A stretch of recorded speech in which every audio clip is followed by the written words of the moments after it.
Halo kawanku semua. Jika kalian pecinta cerita horor, cerita misteri, cerita kriminal, tidak salah lagi kalian tonton channel ini. Saya akan menceritakan cerita-cerita horor dan cerita menarik lainnya 3 kali seminggu. Dukung terus channel ini biar semakin berkembang dengan cara subscribe. Biar kalian tidak ketinggalan video-video menarik lainnya. Terima kasih semua. Hong Kong adalah salah satu negara teraman di dunia, memiliki tingkat kejahatan yang rendah. Namun bukan berarti tidak ada insiden serius di negeri beton ini. Antara Januari dan Oktober tahun 2018, 45.653 pelanggaran didaftarkan, menurut statistik polisi. Ada 42 kasus pembunuhan di antaranya, naik dari 18 kasus di periode yang sama pada tahun 2017. Menurut data, 55% kejahatan yang dilaporkan pada tahun pertama 2018 belum terpecahkan. Tidak hanya itu, masih ada beberapa kasus yang belum terpecahkan hingga sekarang selama beberapa dekade, dan seiring berjalannya waktu akhirnya menjadi legenda urban. Dan untuk kali ini saya memilih membahas kisah misteri yang belum terpecahkan hingga sekarang. 2 mayat yang ditanam dalam tembok balkon di sebuah unit apartemen Elizabeth House di Causeway Bay, Hong Kong. Kisah ini berawal dari laporan pasangan suami istri kepada polisi Hong Kong pada tanggal 30 Maret tahun 1984. Karena ketika pintu kaca balkon dibuka mereka selalu mencium bau aneh selama berhari-hari. Awalnya mereka mengira bau tersebut disebabkan oleh angin laut karena unit apartemen tersebut terletak di seberang Victoria Bay. Beberapa hari kemudian mereka mencoba memindahkan semua pot bunga di balkon dan ada banyak air merah di kain putih di bawah pot bunga tersebut. Ketika petugas polisi tiba di balkon orang yang telah melaporkan kejadian tersebut, mereka menemukan bahwa air merah mengalir dari balkon unit sebelah. Petugas mengetuk pintu unit namun tidak mendapat respon. Menurut informasi petugas keamanan apartemen, flat seluas 620 persegi ini 2 bulan lalu ditempati oleh seorang pria Indonesia bernama Abdul Karim atau Lim Bun Kia yang menyewa unit tersebut dengan harga 5.800 Hong Kong dolar per bulan. Polisi berasumsi bahwa pembunuhan telah terjadi di apartemen dan mengirim sejumlah besar polisi ke tempat kejadian untuk melakukan penyelidikan tambahan. Ketika polisi memasuki flat, mereka menemukan bagian dari balkon yang tampaknya baru saja disemen. Polisi kemudian memanggil pekerja dari Departemen Pekerjaan Umum untuk menghancurkan tembok berukuran 275 cm x 30 cm x 92 cm yang kemudian mengeluarkan bau aneh, membuat pekerja mual dan sakit. Polisi kemudian meminta bantuan dari pemadam kebakaran untuk membongkar tembok tersebut, dan bau bangkai dengan cepat menyebar ke seluruh area.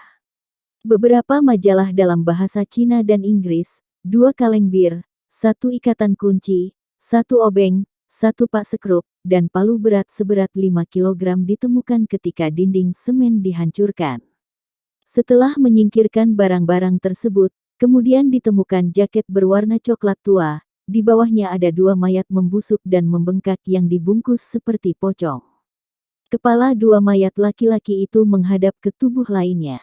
Mereka berdua mengenakan kemeja berwarna terang dan celana gelap, dengan luka yang jelas di leher, dan bagian tubuh lainnya, kain putih diikatkan di kaki dan kepala mereka, rantai besi di kedua tangan, dan 1 mata ditutup kain.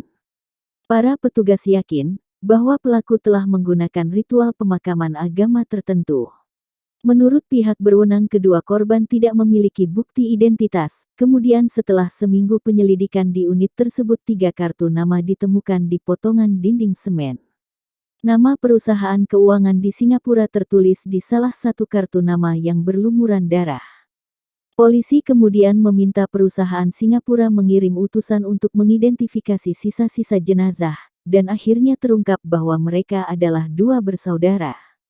Salah satu kakaknya yang bernama Stephen Chia Sun Huat berusia 31 tahun. Dan yang lainnya adalah adik laki-lakinya, bernama Jus Chia Sun Seng berusia 27 tahun. Saat identitas pelaku terungkap, kasus tersebut langsung menjadi berita utama di media Singapura. Kedua korban adalah anak dari salah satu pengusaha berlian paling besar di Singapura. Pengusaha tersebut memiliki 8 anak, yang tertua berusia 31 tahun dan yang nomor 3 berusia 27 tahun. Kedua bersaudara itu membantu ayah mereka dalam mengelola 7 bisnis. Mereka menginap di Royal Garden Hotel di Tsim Sha Tsui sebanyak 3 kali. Antara November tahun 1983 dan Februari tahun 1984. Departemen Kepolisian Hong Kong melakukan penyelidikan tambahan dan menemukan bahwa insiden tersebut awalnya merupakan kasus penipuan dan penculikan. Korban yang berusia 27 tahun tersebut menghubungi seorang pria dan wanita yang terkenal di kalangan keuangan saat itu untuk membantunya mendapatkan klien tambahan atau klien lebih banyak.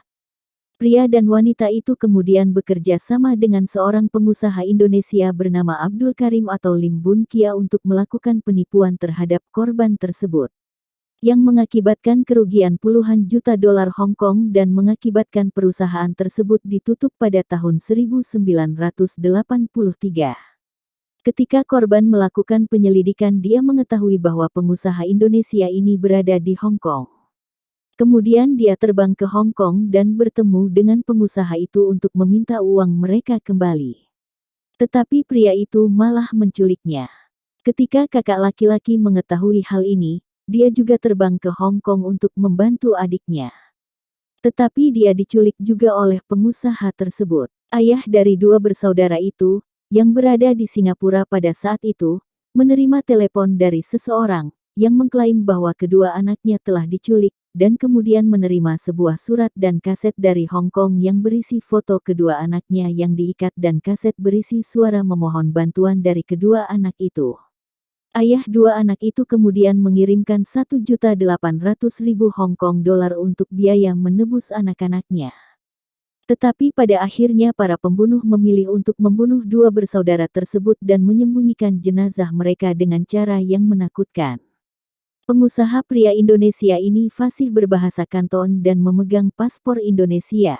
Menurut petugas keamanan apartemen, pria ini mulai menyewa unit apartemen tersebut 2 bulan sebelum kejadian, dan dia telah meninggalkan unit apartemen dan menghilang 10 hari sebelum mayat para korban ditemukan.